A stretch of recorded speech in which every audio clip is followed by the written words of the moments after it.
Como, por quê, para quê?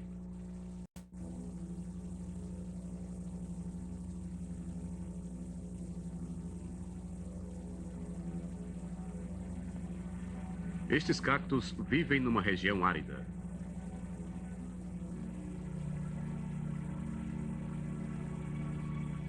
Esta planta está adaptada à seca.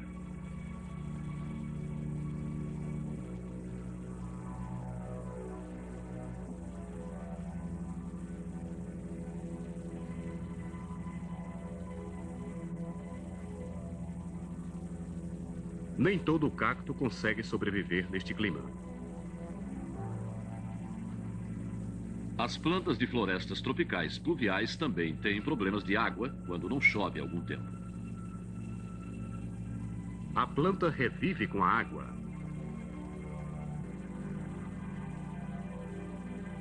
Como sobrevivem as plantas de regiões semidesérticas?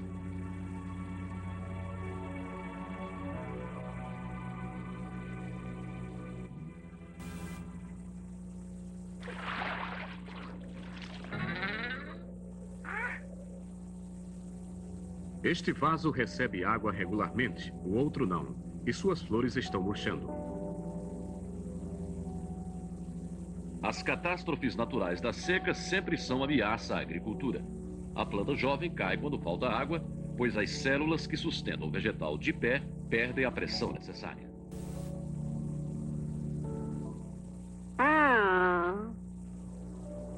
As plantas precisam do sol para sobreviver, pois aproveitam a energia dos raios solares para produzir açúcares e outros produtos vitais ao crescimento.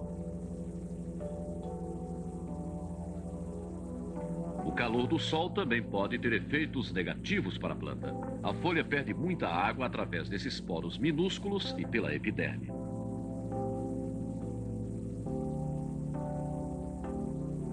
As fotografias especiais tiradas com microscópio mostram como o vapor de água escapa desta abertura estomacal. As plantas de regiões secas e áridas empregam diversos truques para impedir a perda de água. Em alguns casos, a epiderme das folhas está revestida por uma camada de cera.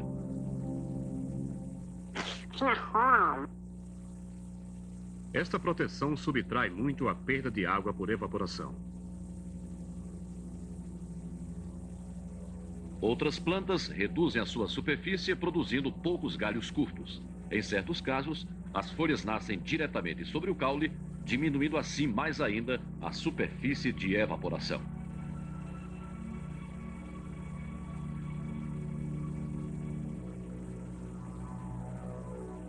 A luz necessária à vida da planta é absorvida pelas folhas verdes.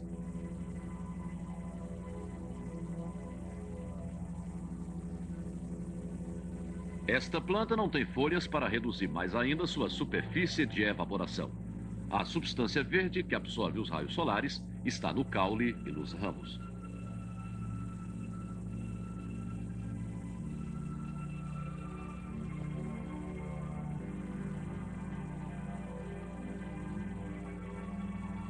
O cacto não tem ramos nem folhas. Ele é formado apenas por um caule, no qual está localizada também a substância verde chamada de clorofila.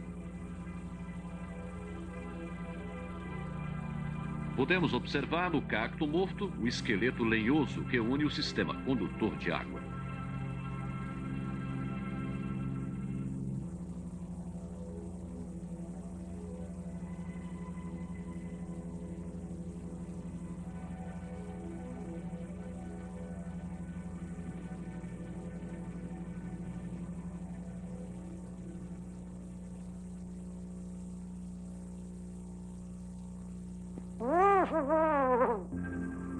A flor foi colocada no vidro de tinta e a cena foi filmada com uma câmera acelerada.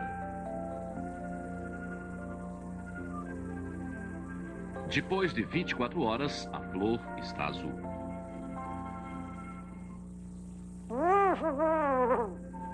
Dividindo a haste da flor ao meio e colocando uma das metades em tinta vermelha e a outra em tinta azul, ela fica vermelha e azul.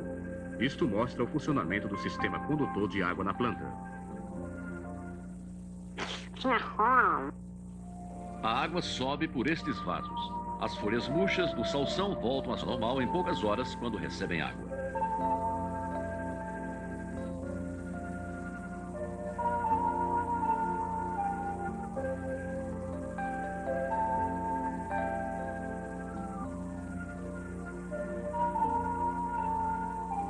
Observa-se nitidamente o sistema de vasos através do qual passa a água.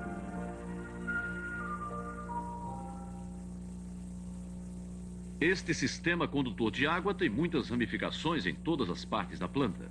Elas vão até as raízes, onde ajudam a absorver a água e os sais minerais.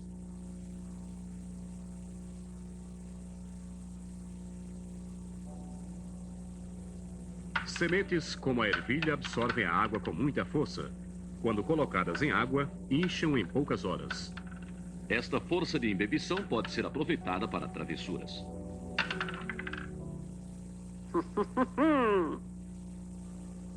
George está dormindo tranquilamente. Pedro coloca no quarto um copo de água cheio de ervilhas. Depois de algum tempo, começam ruídos muito estranhos. As ervilhas imersas na água começam a inchar e empurram para fora os grãos secos.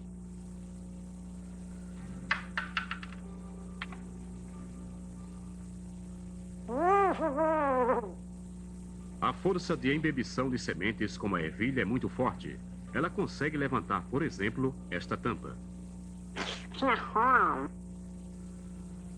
A força de germinação do trigo também é grande. A semente precisa disso para deslocar a terra e abrir um caminho até a superfície.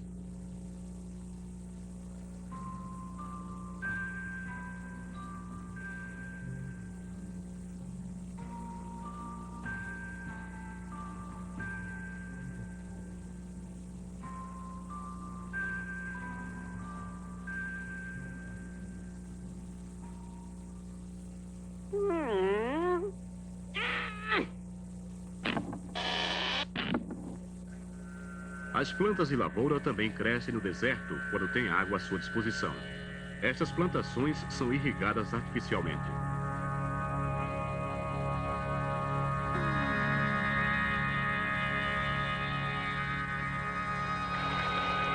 A irrigação artificial permite cultivar no deserto plantas que não estão adaptadas a climas secos.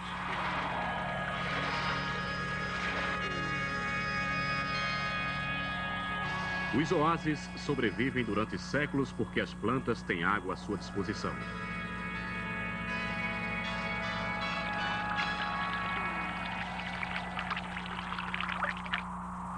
As secas também podem atingir regiões normalmente férteis e destruir as plantações, como nesse caso da África.